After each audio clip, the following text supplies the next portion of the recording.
Hello and welcome to the channel. Today we are here with Boat Shop to have a look at this slightly interestingly different design of this Aspire720 GT.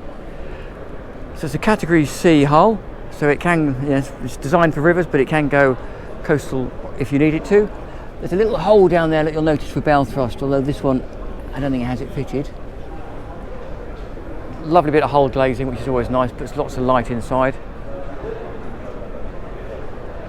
Decent size open space on this boat, powered by a Suzuki outboard, this instance 250, but you can pretty much spec what you fancy.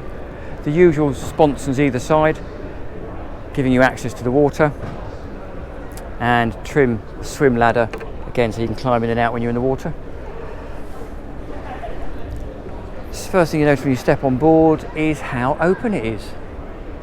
Full sliding roof, and then canvas covers that go over the back there to close that off.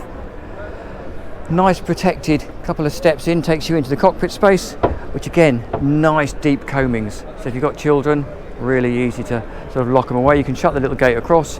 There's a cushion here, which then goes back into there to complete that seat. All of that seat section across there is storage. And as you can see, quite funky little grab rails here. There are no side decks,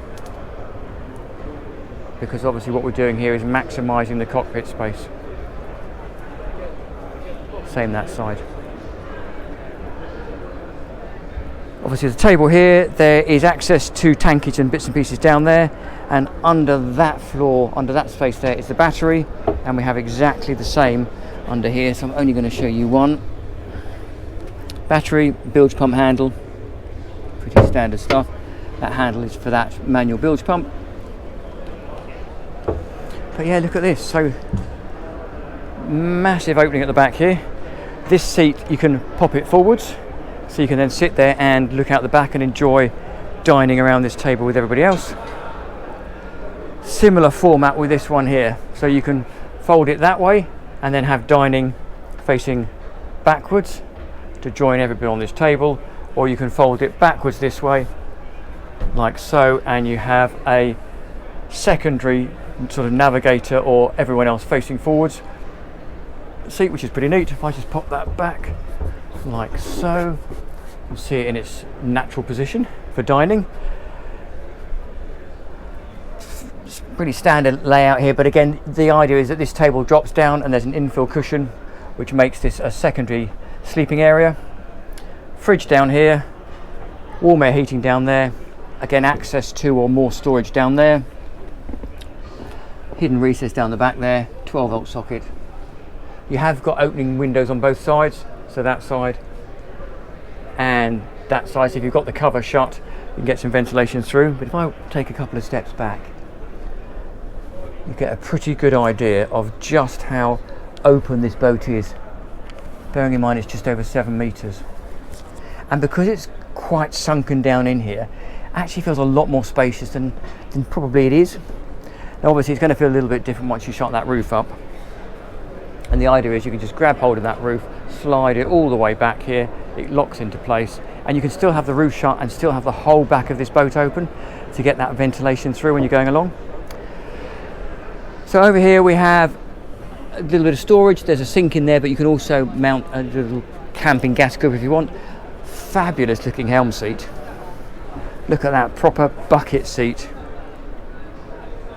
with a lift up bolster as you expect.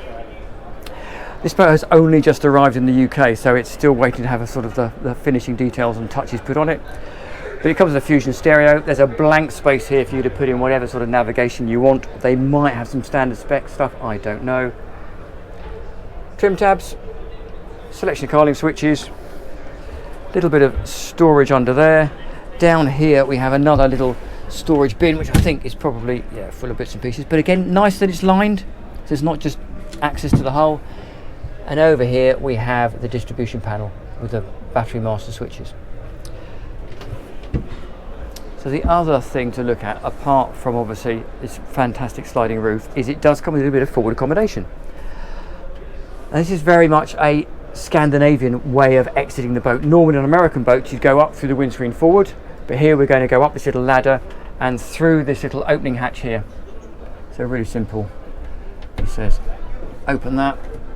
Oh, it is already open. What an idiot. There you go. So you can open that and take a couple of steps up, and you're on the foredeck, which is currently lined with foredeck cushions, but it gives you access to the forward part of the boat with the cleats, anchoring, all that sort of stuff. Fold that back down. And I believe if you're looking for the accommodation, that this ladder moves out the way, so you can probably folds down, I guess, so you can gain access to the accommodation, because forward there is a little bit of accommodation, and again you can see that hull glazing coming into effect on both sides.